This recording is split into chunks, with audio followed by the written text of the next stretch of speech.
맞습니다. 이렇게 정말 다양한 교육 과정들로 힘쓰시고 계신다는 것이 참 감사합니다.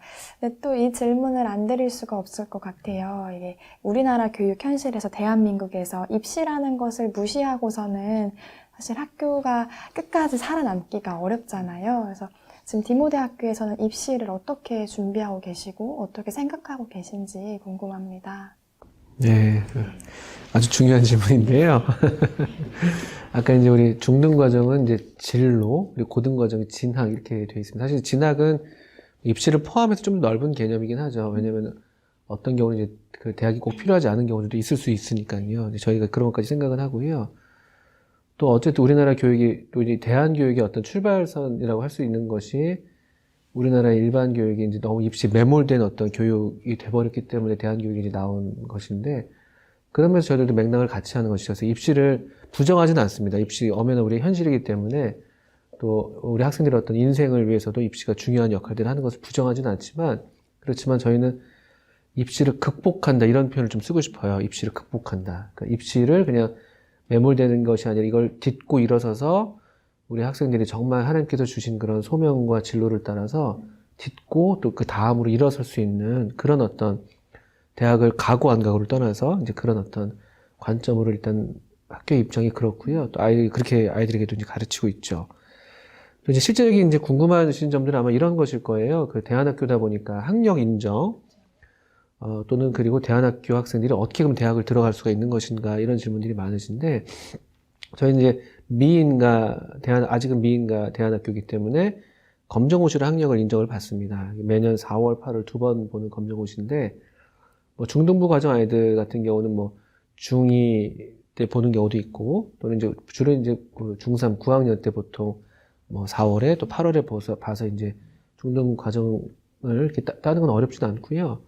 고등 과정도 그렇게 어렵지는 않습니다. 똑같은 패턴이죠. 그래서 고2 때부터 시작해서 고3 때까지 쭉 보는데, 다만 이제 뭐 한 명도 떨어진 학생들도 없고, 대부분 다 이제 고득점을 받고, 또 저희들이 고득점을 받도록 그렇게 지도를 합니다. 왜냐하면은 그 대학 진학과 관련해서 이제 이게 이제 좀 그 검정고시 출신 또는 대안학교 출신이 좀 불리한 거 아니냐 이런 편견들을 좀 갖고 계실 수가 있는데, 어떤 면에서는 그렇기도 하지만 어떤 면에서 오히려 더 유리한 쪽이 많이 있다고 말씀드릴 수 있어요. 왜냐하면 우리나라 뭐 입시에 대해서 뭐 다들 아시겠습니다만 수시, 정시 이렇게 나눠져 있잖아요.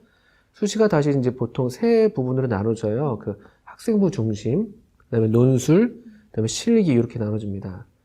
근데 이제 학생부 중심에 아시는 데는 뭐 요즘 하도 이슈가 되니까 학생부 종합 전형, 그다음에 학생부 교과 전형 이렇게 나눠져 있는데, 이 검정고시 점수가 그 학생부가 우리 보통 대안학교 학생들은 학생부가 없으니까 이것이 안 될 거다라고 생각하는데 그렇지 않습니다. 많은 학교들이 거의 이제 서울권에 있는 학교들은 조금 그렇진 않은데, 그 서울권 뭐 아래로 이제 수도권 아래쪽으로 쭉 내려오면서는 이 검정고시 점수를 학생부 교과 점수로 반영을 해주는 학교들이 거의 대부분이라고 말씀드릴 수 있어요. 환산해주는 거죠. 환산해주는 것이죠. 그 일반 학교를 다녔을 때 이 검정고시 점수는 내신이 이 정도 될 것이라고 환산을 해주는데, 학교마다 약간씩 차이가 있긴 합니다만 그 환산해주는 학교들이 굉장히 관대하게 환산을 해주는 편이에요. 현재까지는요. 관대하게.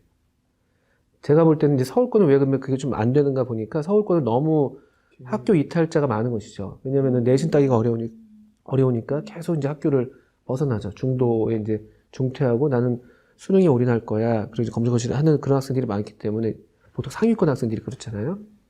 그러다 보니까 너무 그 검정고시 점수들이 너무 상향 평준화 돼 있기 때문에 아마 서울권에서 그렇게 하기가 어려운 것 같아요. 일단은 그렇게 이제 분석이 돼서 저희도 또 올해 이제 처음으로 이제 입시를 하고 있는데, 일단은 그래서 원서를 쓸 때는 아주 즐거운 마음으로 다들 잘 썼습니다. 이 생각보다 그 검정고시 점수가 환산이 아주 유리하게 되는 학교들이 많은 걸 보고 이제 많이 기대를 하고 있고요. 그런 면을 좀 말씀을 드릴 수가 있고요. 더불어서 이제 학생생활 기록부 관련해서도 이제 학생부 종합전형 같은 경우가 학생생활 기록부를 이제 바탕으로 하는 것이기 때문에 이것이 조금 이제 어떤가 이런 이제 질문들을 많이 하는데요. 일단 학생부 종합전형은 더더군다나 더 모든 검정고시 출신 학생들을 다 지원할 수가 있습니다. 다만 학생부가 인정이 안 되는 면이 많기 때문에 보통 학생부 대체 서식이라고 해서 그 일반 학교에서 학생부를 대체하는 그런 서식, 자기들의 활동 서식들을 따로 제출하게 돼요. 제출하게 되고, 그래서 그것들을 제출해서 내면 되는 것이고, 근데 그러려다 보면 아무래도 좀 여러 다양한 활동들이 있는 친구들이 좀 도움이 될 수는 있겠죠. 근데 여기서 좀 드리고 싶은 것은, 그러면, 우리 디모데 학교에서 그냥 학교 생활 마음대로 해도 되는 거 아닌가? 이거 뭐 학생부 뭐 대체 서식이니까 이거 보지도 않는 거 아니야? 이렇게 생각할 수 있는데, 그렇지 않습니다. 그 학교들에서도 심지어는 그런 게 있으면 오히려 아이들 평가를 하는데 좋은 자료가 되기 때문에 그 학생생활기록부에 준하는 우리의 어떤 그 생활 통지표라든가 이런 것들을 보내도록 그렇게 안내를 해줘요. 뭐 대안학교 전형은 아예 말할 것도 없고 그걸 기반으로 하는 것이고요. 일반 학교들의 학생부 종합 전형도 학생부 대체 서식을 내게 하지만 참고 자료로 많은 경우에 그것들을 이렇게 활용하려는 그런 의지들을 내보이시는 것 같고요. 또 저희도 그래서 그런 면에서 준비를 이렇게 소홀히 하지 않고 거의 학생부 우리 일반적으로 이제 학생 생활기록부에 준하는 그런 양식으로 제가 통일을 해서 그렇게 학생들의 진학과 또 진로에 자료로서 좀 이렇게 준비해서 활용하고 있는 상황입니다. 거기 내가 조금 더 이야기를 드리면은 이 학교에서 이 학생들을 뽑아서 가르쳐 보니까 대안학교 출신들이 상당히 인성이나 또 그 비전 같은 게 분명한 거예요. 이렇게 해서 많은 대학은 아니지만은 특별히 그 기독교 대학이라고 일컬어지는 한동대 같은 경우는 처음에 1년에 한 40명을 대안학교 특별 전형을 했어요. 그래 애들을 이렇게 교육시켜 보니까 너무 좋은 거예요. 전혀 떨어지지 않고 또 오히려 우월한 거예요. 그래서 매년마다 70명의 대안학교 출신들을 대안학교 전형을 따로 둔 거예요. 것이죠. 그건 유리 그냥 낮은 건 아니에요. 그것도 몇 대 1 되죠. 그리고 저는 이제 이 부분에 대해서 대학 진학에 대해서 어떻게 보는가 하면은 대한민국은 지화 자원이 없는 나라예요. 그러면 다 하나님께서 어떤 데는 땅에 광물질이라든가 석유라든가 이런 걸 많이 두고 조금 머리를 적게 쓰더라도 땅에 파내갖고 먹고 살도록 해놓은 거예요. 우리나라는 아무것도 없어. 뭐 전혀 없는 건 아니겠죠. 전혀 없는 건 아닌데 거의 없는 거예요. 그럼 뭐하냐? 머리 써서 살아라는 거예요. 그래서 나는 좀 대학 진학 안 하는 애들한테 진학하라고 그래요. 왜? 독일 같은 데는 구태여 그렇게 대학 안 가도 됩니다. 왜냐하면 사회 기반 자체가 그렇게 바치고 있어요. 4년, 대학 다니고 4년 나온 동안에 경험 상하면 월급이 비슷하고 하고 사회에서 별 문제가 안 되지만 대한민국은요, 이 교육의 현실을 직시해야 되는 거예요. 영성이라는 것은. 한쪽에 이 현실에 뿌리박은 영성이 돼야 되는데, 졸업하고 나오는데 보니까 취업도 안 되고 비슷비슷 놀고 하면요. 그 뒤에 게 다 연결이 되는 겁니다. 신앙도 마찬가지예요. 직장에 가지고 있고, 그래, 결혼도 되고, 가정을 꾸리고, 이렇게 되는 거 아니겠어요? 그래서 나는 가능하면 우리 학교 학생들은 다 대학 진학하라. 그러나 특별하게 경우가 생겼을 때는 특수학교로 갈 수도 있는 겁니다. 또 한 학생 같은 경우에는 아주 손재주가 있어요. 내가 같이 이렇게 일을 해보고 하니까. 얘는 공부에 별 흥미가 없어요. 얘는 일찍이 가정 형편도 그렇게 좋은 편은 아니에요.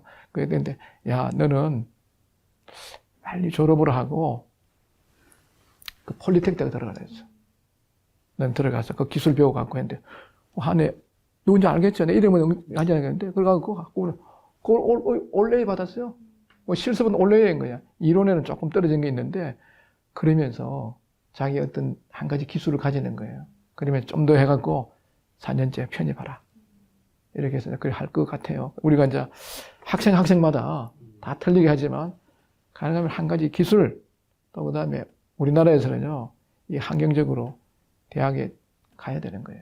나는 그렇게 교장으로서 그런 생각을 갖고 있습니다. 예. 실제 그 자녀를 둔 학부모라고 한다면 이 부분이 상당히 중요한 이슈가 되지 않습니까? 그 대안학교를 고려할 때 검정고시고 비인가라는 것 때문에 일반 공교육을 포기하지 못하는 이런 모임의 이제 형제자매들도 계실 거라 생각을 해요. 근데 이번 입시에 대한 그 요강들을 파악하기 전에 올 초에 학부모 임원들하고 이렇게 대화를 하면서 그 이슈가 된 적이 있었는데 실제 뚜껑을 열어보니까 별로 못 가는 거 아니야 이런 이미지였거든요. 더 많이 길이 생기죠. 예. 그런데 입학처 사정관 그런 활동을 하시는 임원이 계셔서 그분의 최신 정보를 들어보니까 인서울에 대해서는 좀 어려움이 있겠지만, 경기권이나 이제 이 충남 이하의 어떤 국립대 같은 경우는 대부분이 검정고시 출신들도 응시할 수 있도록 자격을 주고, 오히려는 이 검정고시 고득점자들이 내신 비중이 상당히 만족스러울 정도로 적용이 가능하다는 얘기를 들었어요.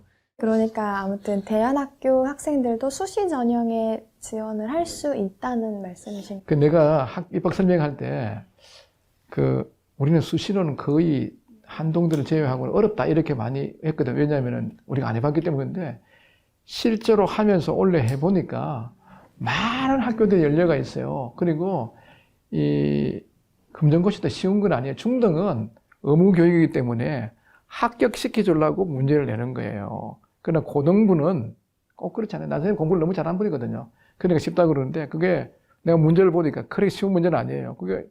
그거는 수능만큼은 안 되지만 수능의 한 7, 80% 수준은 됩니다. 그러니까 그거를 하게 됐을 경우에 대학 가는 길들이 많이 열려 있어요. 아주 잘하는 학생일 경우는 조금 불리한 거 있지만, 지금 내린 결론은 결코 불리하지 않다. 근데 그거는 이제 좋은 대학, 이런 대학 들어간다 이런 거는 이제 자기가 열심히 해야 되겠죠. 아무리 좋은 길이 있다 해도 안 하면 안 되는 거죠. 그죠? 그래서 결코 불리하지 않다. 네. 기회가 불리하지 않다. 기회에 있어서는 불리하지 않다고 말씀드릴 수가 있을 것 같고, 또 아까 소위 인서울, 이런 학생들 같은 경우는 이제 아무래도 정시로, 정시는 다 열려 있는 것이고, 네. 그런 상황이기 때문에, 그렇게 저희도 그래서 좀 이렇게 학생들의 어떤 그런, 결국 이제 학교의 목표라는 것이, 진학의 목표라는 것이 학교의 명예를 역시 위해서 하는 게 아니잖아요.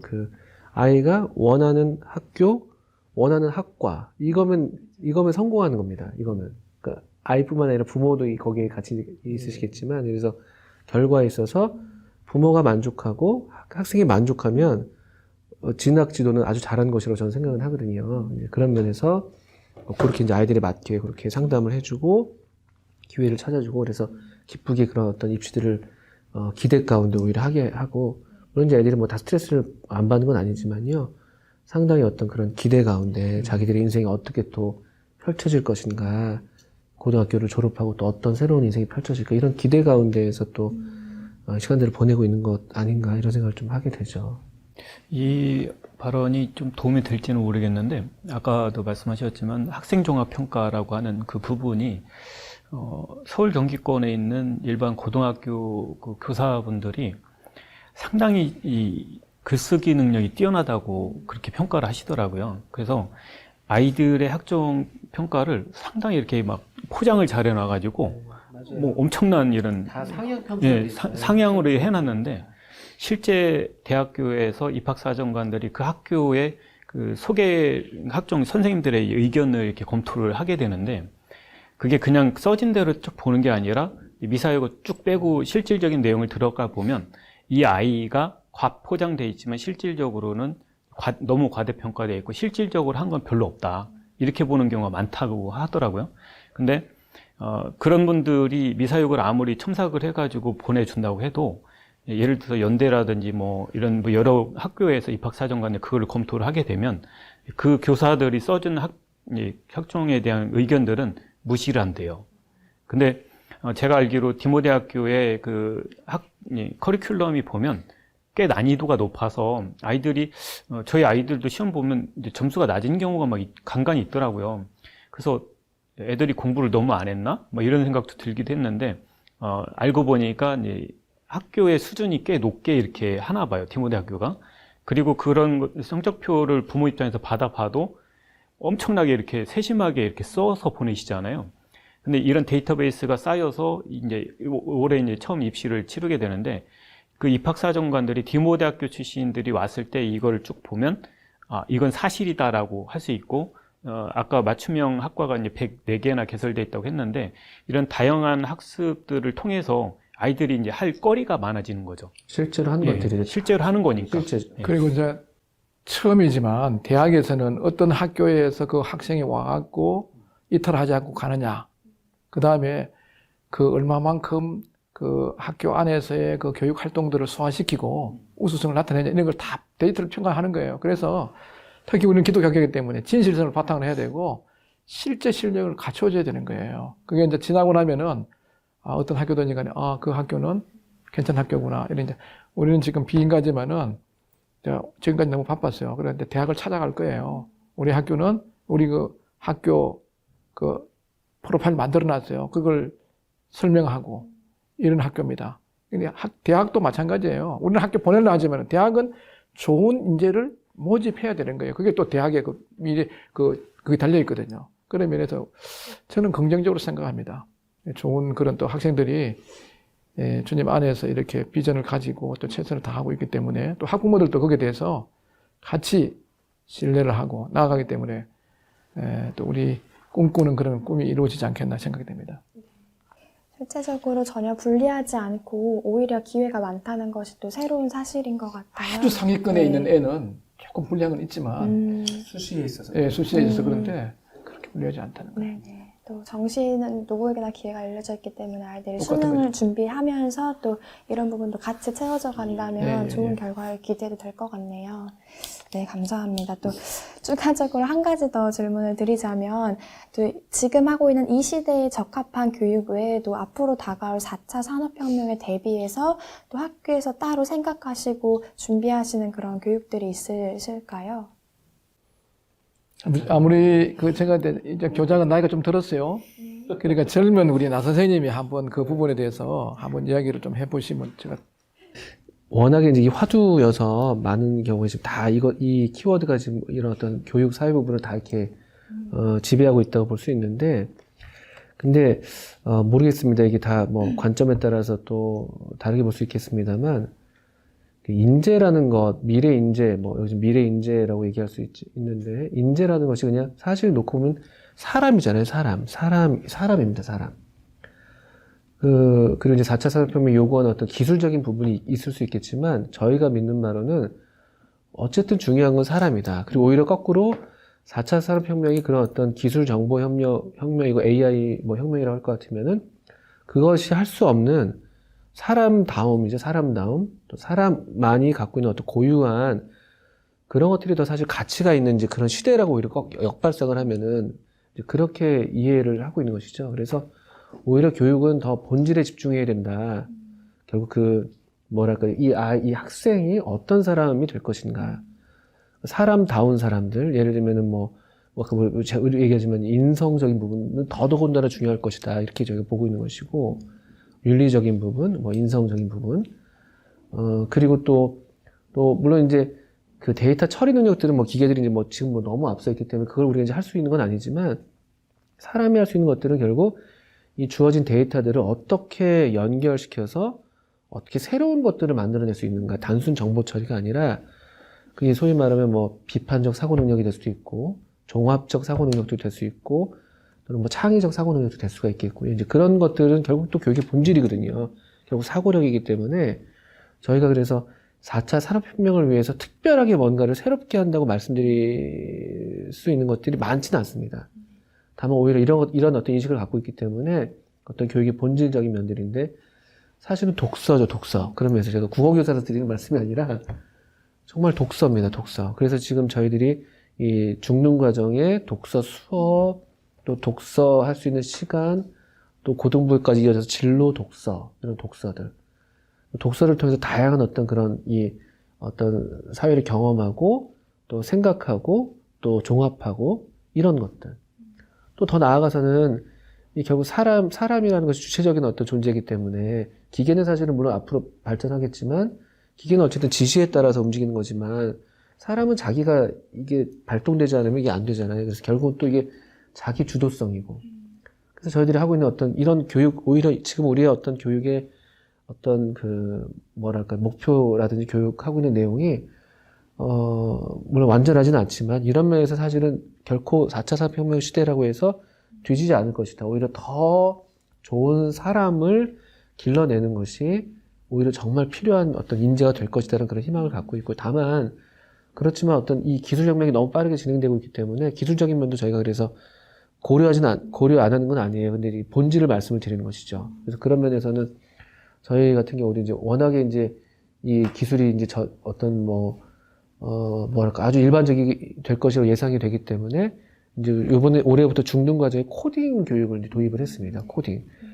근데 이게 또 다짜고짜 그냥 지금 뭐 일반 학교에서 어떻게 하고 있는지 제가 잘은 모르지만, 다짜고짜 해야 되니까 그냥 한다 해서 그냥 덤벼드는 게 아니라, 이런 관점이기 때문에, 무조건 기술을 먼저 접하는 것이 아니라, 코딩이라는 교과지만, 결국에 논리적 사고력이고, 문제 해결 능력이고, 이런 거기 때문에, 그런 어떤 능력을 배양하는 그런 포커스를 잃지 않고 코딩하는 것. 그다음에 또 워낙 아이들이 뭐, 미디어에 지금 노출되어 있고, 그런 것들을 활용하는 그런 시대이기 때문에, 또 실질적인 어떤 그런 기술 습득이 필요하거든요. 그래서, 그, MOS 과정이죠, 모스. 그 마이크로소프트에서 제공하는 오피스 프로그램들을 마스터하는 그런 또 이제 그 강좌가 개설되어 있어요. 그래서 특별히 컴퓨터에 관심 있는 친구들은 말할 것도 없고, 그런 기초 능력들, 미디어 리터러시라고 할 수 있는, 그걸 이제 해독도 하지만 만들어낼 수 있는 그런 능력들을 또 배양하는 그런 교육 과정들이 좀 준비가 되어 있고요. 또 고등부에 가서 좀 더 이제 진로와 이제 밀접하게 연관되어 있기 때문에 또 이런 기술적인 측면에서 더 관심 있고 그쪽으로 희망하는 학생들은 그쪽으로 계속 지원해주고 여러 다양한 어떤 그런 기회들에 경험할 수 있도록. 기회들을 이렇게 제공해주는 이제 그런 형태라고 말씀을 드릴 수 있겠고요. 그다음 하나 더 아까 잠깐 맞춤형에서 언급했지만 그 저희들 그 교육 그 학사 관리나 어떤 교육 관리에서 지금 구글 클래스룸을 사용한다고 말씀드렸는데 사실 구글 자체가 이 4차 산업혁명 시대 지금 거의 선두 기업이거든요. 그래서 그런 어떤 그 기술이 제공하는 이런 교육적인 어떤 그런 소프트웨어들을 더 적극적으로 도입하고 활용하고 또 학생들이 거기에 많이 익숙해지게 하는 그런 지금 시스템을 지금 갖춰가고 있다고 말씀드릴 수 있겠죠. 그거 좀 첨언해서 말씀드리면은 이건 우리가 원하든 원하지 않든 알든 모르든 간에 이 4차 산업은 우리에게 바로 오고 있는 거예요. 우리 자녀들 지금 중등학생들 10년 정도 지나면은 현재 직업군의 50% 정도는 바뀐다고 봐야 돼요. 없어지는 것도 있고 새로 나오는 게 있겠죠. 그래서 올해죠? 1월 달인가요? 강릉에 가서 전문가를 모시고 우리 교사들 거의 대다수가 4차 산업혁명에 대해서 미래 교육을 어떻게 해야 될 거냐 연수를 2박 3일이죠. 받고 저도 그 대학의 전문가 하는 데 들어가서 또 교육도 받고 사실 이 4차 산업은 우리가 잘 아는 대로 AI, IBOT, 빅데이터, 초연결시대 이런 게 여러 가지 있는데 상당히 전문성을 요하는 것 같지만 어떤가 이게 이제 다 우리 생활 속에 부딪혀 오는 거예요. 이때에 어떻게 하냐면은 아무도 안 가본 길이에요.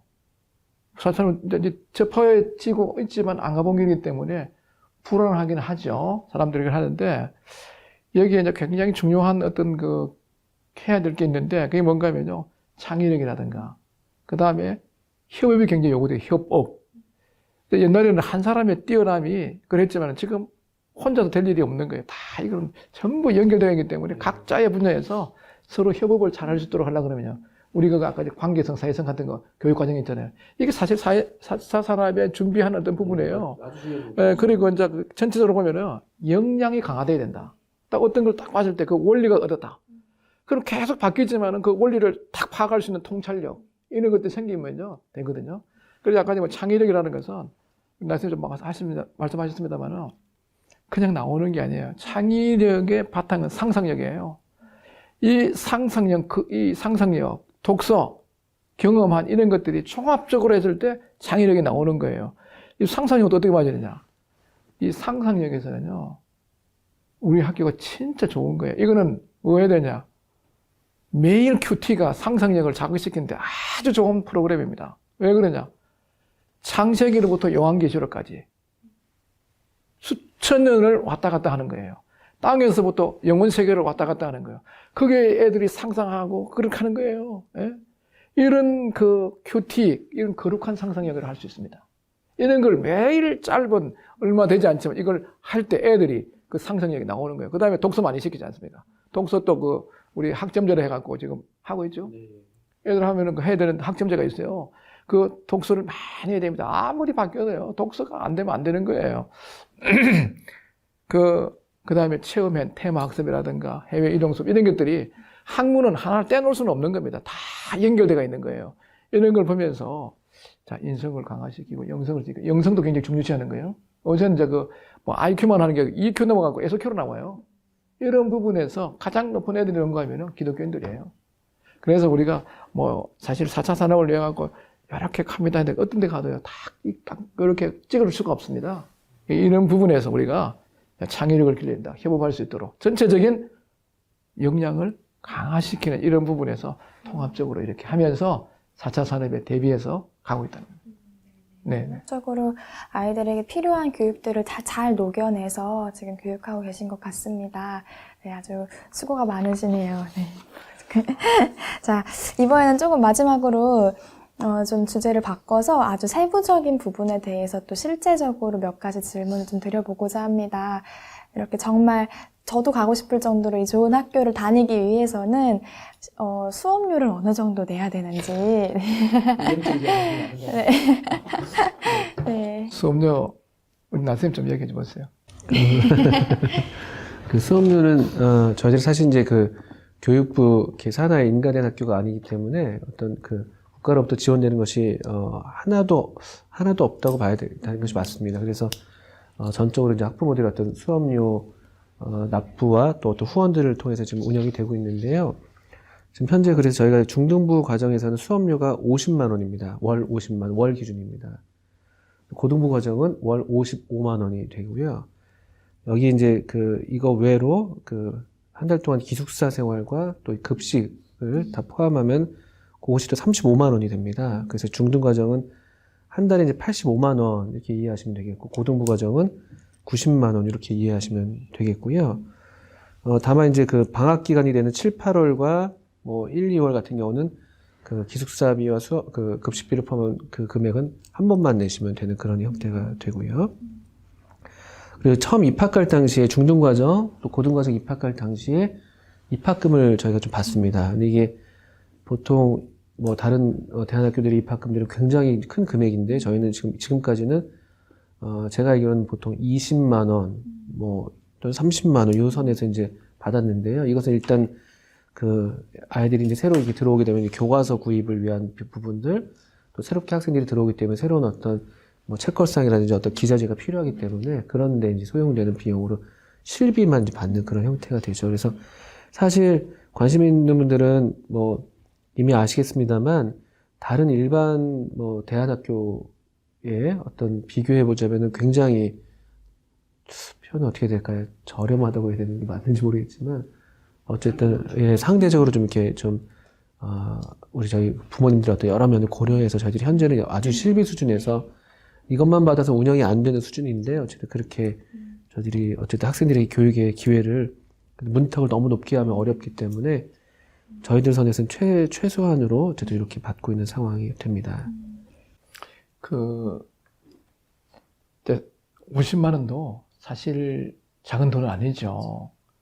중등 같은 경우는 우리 의무 교육이기 때문에 돈이 거의 안 들어가요. 고등학교는 문기로 해갖고 몇십만 들어가죠, 그죠? 근데 이걸 책정하실 때는 조금 이유가 있어요. 우리 학교 운영과도 관련돼가 있지만 제가 이거 교회에서는 26년 동안 목회했습니다. 그러면서 성도들 살려는 대략 알고 있어요. 다 대다수 학원을 보내요. 학원 보내는데 최소 40에서 60만 원이 들어가요. 더 들어간 데도 있고. 그 학원비 안 들어가고 우리 학교 와서 인성, 영성, 실력을, 사회성을 기르면요. 완전 빠지는 거예요. 그리고 또 학생들한테 권장하는 거는 대학은 공립학교로 가라. 돈 되고 다녔으니까. 공립학교 가면은 사립이 한 60%밖에 안 돼요. 그래서 부모님한테 효도라 그래갖고 지금 공립학교를 많이 신청하고 있어요.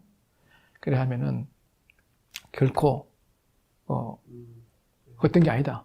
그리고 교육은 기회고 투자해야 되거든요.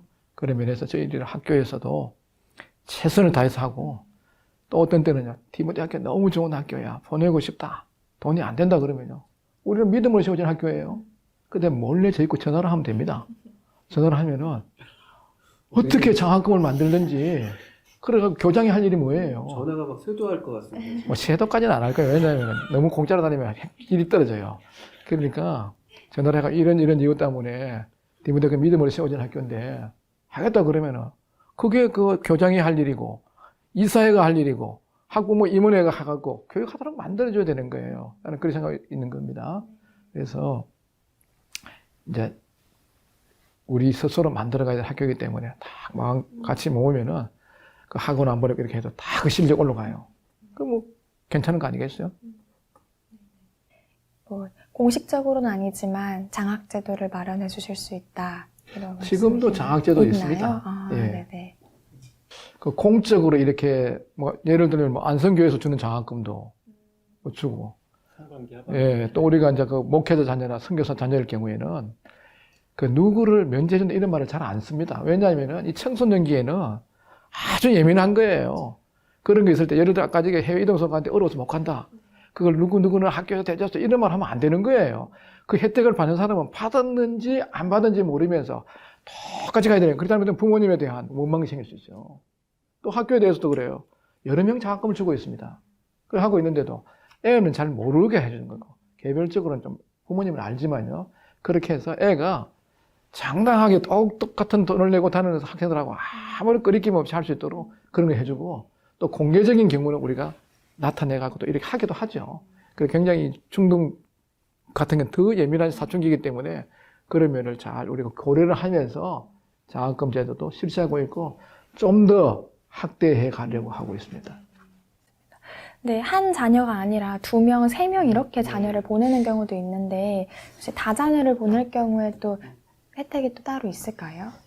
네, 다자녀 같은 경우는 지금 할인 혜택을 저희가 하고 있습니다. 일단 둘째 같은 경우는 수업료의 10%를 월마다 감면하는 그런 제도가 있고요.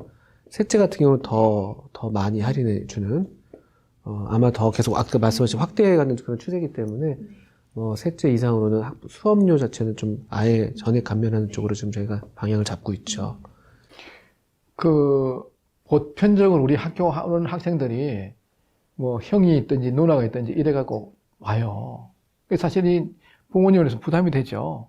그렇게 해서 2자녀까지는 기본적으로 부모님이 어느 정도 조금 잠깐 혜택이 있지만 하고, 3번째부터는 먹고 자는 거는 집에 해도 35만 원 들어가요. 그냥 학교에 수업료는 그걸 면제를 해주려고, 그래 하면 이제 또 후원을 하면 되죠. 그죠? 후원해갖고 마음을 맞추면 되는 거예요. 그리고 예우 선생님은 그 애기를 많이 놓으세요. 그러면은 그것도 특별 그게 될 수 있으니까. 예. 그리고 학부모 임원회의에서 뭐 확정된 사항은 아닌데, 이렇게 5년 정도 이렇게 같이 지내시다 보니까, 졸업생들 부모님이 이제 나오실 상황인데, 너무 정이 들었고, 너무 이제 이 교육 사업이 귀하다는 생각을 갖고 계신 거죠. 그래서, 인식 있는 그런 같은 사고를 가지신 부모님들이 모여서 아마 장학제도를 이제 준비하고 계신 걸로 알고 있습니다. 예. 근데 수업료나 또 기숙사 생활비 말고도 사실은 아주 멀리서 오는 학생들은 차비도 만만치 않게 될 텐데 차비와 관련해서도 또 학교에서 지원이 될까요? 사실 이제 그거는 지원은 되지 않습니다. 안 되고 면접을 할 때 특히 지방에서 오는 경우는 가능하면 좀 이렇게 정말 믿음이 없으면 보내지 마라 그래요. 왜냐면 제가 교육을 해보니까 이 수도권 충청권에서 오는 분들은 참 좋아요. 근데 여기 이제 한 20만 원에서 30만 원 들어갈 수 있거든요. 추가로 부담되는 거예요. 교통비는 부담되는 거예요. 그래서 그런 부분들에서 우리가 그 모아서 그 대체 수업을 한다든가 이런 것도 우리가 고려해 주는 거잖아요. 이런 걸 하는데 그 부분은 학교에 지원하는 건 없습니다. 대신 학교에서 이제 우리가 원래는 픽업시키는 대형 버스 한 100만 원 투자하는데 그것도 사실은 우리가 수입자 부담이거든요. 그걸 받아야 되는데 그런 거 정도 학교에서 부담해주고, 그래서 이제 오는 하는 데서 들어가는 거는 부모가 하는데 그렇게 크게 지금 믿음을 갖고 이렇게 하기 때문에 아까 그거예요. 이걸 우리 부담해줄 수 없는데 질 좋은 양질의 교육을 시켜서 국립대 들어가서 부모님한테 회비를 적게 내고 수업료를 적게 내고 다니고 잘 취업해갖고 그렇게 해서 보답하라. 그게 이제 우리 학교에서 해줄 수 있는 거예요. 재정적으로는 지금 사실 우리 국가에서 1원도 안 받지 않습니까? 그래서 그렇게는 해주는 건 없습니다. 학교 입장에서는 최소한으로 사실은 받고 있는 상황이지만 그렇죠. 또 부담되시는 부모님들이 계시면 얼마든지 전화 주시면 네네네. 될 것 같습니다. 또, 다 100%다 네. 되는 건 아니에요. 검토를 해야 되겠죠. 네. 근데 궁금한 게 있는데 아까 초반에 좀 잠깐 언급하셨는데 학교 급식에 대해서 얘기를 좀 하셨어요. 학교 급식에 대한 만족도는 아이들이 좀 어떤가요? 학부모님이 봤을 때. 기호가 좀 다른 것 같긴 하고요. 전체적으로는 만족스러워 하는데, 기존에 이런 표현을 쓰면 맞을지 모르겠는데, 탄수화물 중독이라는 말이 있거든요. 예, 인스턴트, 어떤 그런 것들을 많이 먹었던 아이들이 그것이 쭉 빠진 상황에서 학교에서 제공해주는 그런 식단을 받을 경우에 살짝 불평이 좀 있었던 것 같아요. 네, 그래서 이제 학부모에서 이제 저녁에 간식을 이렇게 지원할 수 있도록 이렇게 돕기도 하는데, 일반적으로는 학교 식단에 이렇게 영양사 그 선생님이나 이제 같이 조리하시는 형제자매님들이 열심히 해주셔가지고 잘들 먹고 있다고 알고 있습니다. 네. 예. 영양사 선생님도 계시고 조리사 선생님도 그렇죠. 같이 계신 예, 예, 상황이신 거죠? 네. 또 거기서 일하시는 분들이 다 뭐라고 표현할 수 있을까요? 다 학생들 가족들이세요, 사실은. 그렇죠. 어떻게 되나요? 고모님, 아내 되시기도 하고, 부모님이 되시기도 하고, 오빠가 되기도 하고, 막 그런 상황이어서, 사실 정말 가족들, 식구들, 내 식구 밥 주는 것처럼 그렇게 정성껏 해주시죠. 그래서, 제가 볼 때는, 약간 영양식단이죠, 사실은요. 아까 그런 탄수화물 중독 말씀하셨지만, 소위 MSG 같은 게 별로 없는, 그럼에도 정말 이렇게 질 좋은 그런 음식들을 많이 내주셔서 감사한 마음이 있고, 또, 그 아이마다 좀 다르긴 하겠습니다만 저희 아이들 같은 경우는 너무 잘 먹어서 키가 많이 커가지고 그냥 감사할 따름이에요. 집에서 이렇게 먹었으면 그렇게 못 컸을 것 같아요. 그 하루에 그래서 잘 먹고 있습니다. 그 정시간에 따뜻한 밥을 이렇게 먹는다는 건 굉장히 집에서 만큼은 어떻게 말하기는 어렵지만 너무 염려 안 하셔도 괜찮은 것 같은 생각이 들어요.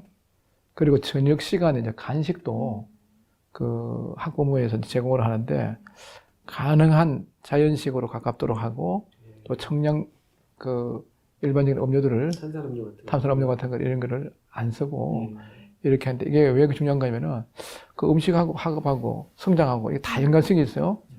그 인스턴트 햄버거 이런 걸 많이 먹으면요. 그 다음에 그 인공 조미료를 쓴 걸 먹으면은 뇌에서 호르몬이 혼란을 일으켜요. 그리고 집중력하고 이런 것들이 많이 떨어지는 게 이미 데이터로 나와 있습니다. 그건 이제 저희들이 이제 고려를 해갖고 아까 전에도 말씀하셨는데 그 30년 요리하신 그 형제님이 다 그 육수 같은 거 만들 때도 다 가지고 다 그 미역이나 뭐 다 이렇게 해갖고 우려내갖고 이렇게 하고 있습니다. 예. 또 한 가지 궁금한 게 아직 디모대학교가 미인가 대안학교잖아요. 그래서 미인가 대안학교에서 인가를 받으려면 어떻게 해야 될지 또 인가를 받을 계획이 있으신 건지도 또 궁금합니다. 그 부분들을 아마 이제 이 학부모님들이나 또 우리 학교에 보내고 싶은 분들이 이제 아마 의문을 가지는 건데 그 다 무엇이든지 일장일단이 있는 겁니다. 우리 학교 건축할 때 다 인가를 받을 수 있도록 그 설계는 다 고려를 했어야 했습니다. 지금 운동장도 지금 400평이 넘거든요. 그렇게 공간 600평이 돼요. 400평이면은 그 인가의 기준에 들어가게 되어 있습니다. 그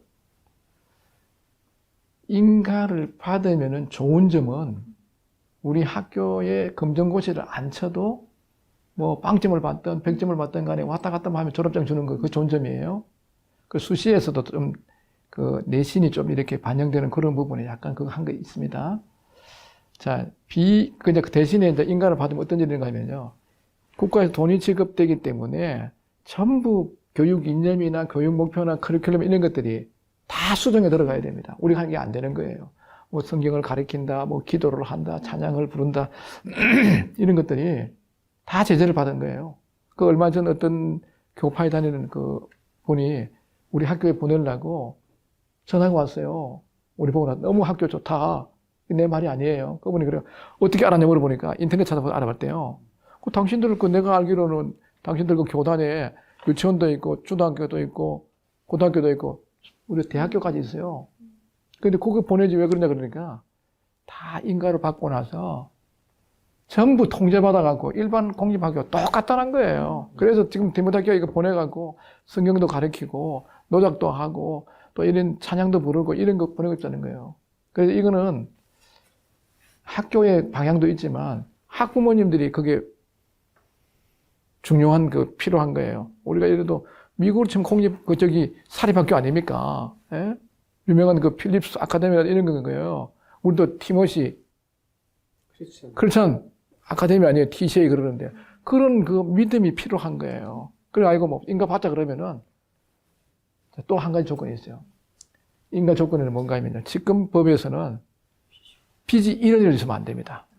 우리는 약간의 채무가 있거든요. 그런 부분이기 때문에 지금 상황에서는 아마 하나님 보실 때 이게 좋다고 이렇게 보시는데 또 시간이 바뀌면서 항상 이 법이라는 이런 부분이 변화되거든요. 그런 면에서 자율이 확보될 경우에는 우리가 인가도 받을 수 있지만 지금 상황에서는 이대로 하는 것이 좋지 않나 이렇게 보고 있습니다. 교육시설은 다 법으로 맞춰놨습니다. 설계할 때 그걸 전부 다 만약의 경우에 바뀔 경우에 그런 걸 고려를 해가지고 다 해놨습니다. 염두 두고 해놨습니다. 하지만 지금 형편에 맞게 지금 맞게 하고 계신 실제 참된 교육이 이루어지는 그쪽이 어느 쪽이 가장 좋은 것이냐 이렇게 보는 거죠. 네, 알겠습니다. 또 입학에 관련돼서 좀 몇 가지 질문을 더 드리고 싶은데요. 어떤 아이들이 이 학교에 올 수 있는지 또 저희 소위 브레들린으로 알려진 우리 성도님들의 가정에서만 아이들을 보낼 수 있는 건가요? 원칙적으로 또 모임에서 세운 학교이기 때문에 우선적으로 모임의 성도들 자녀를 우리 입학하는 원칙으로 합니다. 그렇지만 또 우리 애들이 사회에 나가는 이 학교라는 것은 가정과 사회의 중간 지점에 있는 거예요. 그래서 다 모임의 자녀를 하는 것도 좋은 점도 있지만 또 불신 자녀라든가 불신 학생이라든가 이런 애들을 우리가 20%까지 원래 이사회에서 그렇게 이야기된 거예요. 그런데 지금까지는 우리 능력이 학생들의 능력이 이 능력이라는 것은 다른 학생들이 왔을 때에 그들의 영향을 받는 게 아니고 영향을 줄 수 있는 그 시점이 될 때에 우리가 한 점진적으로 5%, 10%, 15%, 20% 늘리려고 했어요. 지금 원래 입학 설명회가 거기에 지금 다른 교단에서 어떻게 알고 한 4가정인가요? 예, 4가정. 4가정이 왔어요. 우리 긍정적으로 보고 있습니다. 왜냐하면 우리가 기도했던 거니까요.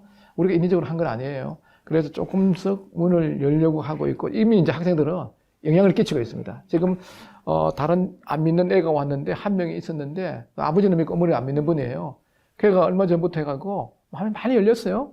그래갖고 지금 교회를 지금 한 달째 지금 나가고 있어요. 오늘 또 내가 아침에 오면서 얘기해 보니까 많이 마음이 열려갖고 좋아요. 그래서 우리가 이제 이런 선한 영향력, 또 애들도 약간의 어떤 안 믿는 애들하고도 좀 이렇게 하면서 복음 전도의 기회 이런 걸 만들어야 되겠죠, 그죠? 네, 그렇게 하고 있습니다. 네. 감사합니다. 자, 이제 마지막 질문이 될 것 같은데요. 지난 5년 동안 또 그 이상으로 학교를 지켜보시면서 또 학부모의 입장에서 성도의 입장에서 학교를 바라보시는 소감을 좀 말씀해 주시면 좋겠습니다. 네. 각 지역교회의 실제적인 고민이라고 한다면 이제 차세대 리더들을 세우는 것 아닐까 이런 생각을 하게 됩니다. 콩나물 시루에 물 주는 표현을 이제 우리 교장 선생님이 자주 하셨었는데, 콩나물 시루에 물을 주어도 자라지가 않는 것 같아요. 물은 다 빠져버리고. 네, 이른 아침부터 밤늦게까지 수고하시는 우리 교사분들을 보면서 참 너무 감사하고 그렇게 되는데, 해를 거듭할수록 기숙사 이렇게 생활을 하다 보니까 아이들끼리 또 그 교사 형제자매들하고 학생들끼리 또 끈끈한 유대가 형성이 되더라고요. 그래서 이제 서울에서 부산까지 전국구의 네트워크를 형성하는 이런 인적 네트워크가 벌써 형성돼 있고, 이런 면에서는 참 제가 부러운 점입니다. 그리고 주말에는 여기서 이제 배우고 익힌 악기를 사용해서 각 지역교회에 가서 찬양팀 반주자나 찬양 리더로 이렇게 세워져서 실질적인 이런 사역을 돕는 이런 동역을 하고 있고요. 그리고 먼 길을 오고 가면서 그만큼 이제 몸도 마음도 이제 힘들겠지만 훌쩍 커버린 이런 모습들 참 많이 보면서 대견스럽다는 생각을 하고 있습니다. 세상 유행가는 거의 안 부르죠. 오히려 찬양 부르고 또 인사도 잘하고 얼굴도 너무 밝아져 있고 또 이제 주일 만찬 예배 때 학생 형제들이 이렇게 남아서 이렇게 감사에 참여하는 경우가 있는데, 그 감사를 들으면 너무 감동이에요. 그래서 이제 이 정도면 이제 실질적인 차세대 리더들이 키워지고 있다라는 이런 만족도가 상당히 높아져 있기 때문에, 디모데학교에서 정말 수고하신 모든 형제 자매들 고생하셨다는 생각이 들고, 이 정도면 만족 아닙니까? 저는 그렇게 생각합니다. 예, 감사합니다. 감사합니다. 그러면 마지막으로 저희 교장 선생님의 감사 말씀 듣고 자담회를 마치도록 하겠습니다. 다시 한번 우리 전국 교회에서 저희 디모데 학교를 위해서 기도해 주시고 또 후원해 주신 여러 성도님들 앞에 진심으로 감사를 드립니다. 이제 우리가 자담회를 마치면서 이 인본주의 교육이 얼마나 무서운가를 우리가 꼭 이해를 해야 됩니다. 그 다음에 공교육의 현실이 어떠한 것을 우리가 또 직시를 해야 됩니다. 그리고 다가올 4차 산업 미래에 우리가 어떻게 우리 자녀를 대비시켜야 될 것인지 이런 부분에 대해서 우리가 기도하고 준비해야 되는 거예요. 자, 이 인본주의 교육이 뭡니까? 사람이 만물의 중심이며 진리의 결정자로 자율권을 가지고 있으며 단지 타인에게 피해를 끼치지 않는다는 자신이 원하는 모든 것을 다 할 수 있다는 그런 세계관을 갖게 되면요. 어떻게 됩니까? 시간이 지나면서 성경을 멀리하고 교회 가는 걸 싫어하고 좀 떠나는 거예요. 조금씩 그렇게 된단 말이에요. 그 다음에 이 공교육, 대입 입시에 중요하지만요. 그런 몰입대가 있으면 안 되는 거예요. 그래서 정말 전인적인 인격과 영성, 그리고 또 실력, 그리고 이 시대에 필요한 관계 사회성들을 잘 갖춘 이런 인재들을 길러내기 위해서 저희들은 장담할 수 없습니다만은 하나님이 부르셨고 일을 시작하시기 때문에 지금 조금 좀 전에 우리 학부모님 대신 이영국님 말씀하셨는데 세체가 있으면 보내고 싶은 거죠. 없으니까 좀 합니다만은 이런 마음들을 부모님들이 갖고 있어요. 그래서 저희들이 또 성도님들도 기도하면서 성령님 의지하면서 최선을 다해서 하나님을 경외하는 다음 세대들을 준비시키도록 또 4차 생명시대에도 꼭 필요한 인재가 되도록 저희들은 최선을 다하도록 노력하겠습니다. 감사합니다. 감사합니다. 이것으로 디모데학교 좌담회 시간을 마치도록 하겠습니다. 디모데학교를 통해서 계속해서 훌륭한 하나님의 일꾼들이 자라날 것을 기대하게 되는 시간이었습니다. 관심 있으신 성도님들은 학교에 또 아는 분들께 연락해 주시면 감사하겠습니다. 감사합니다. 감사합니다. 수고하셨습니다. 수고하셨습니다.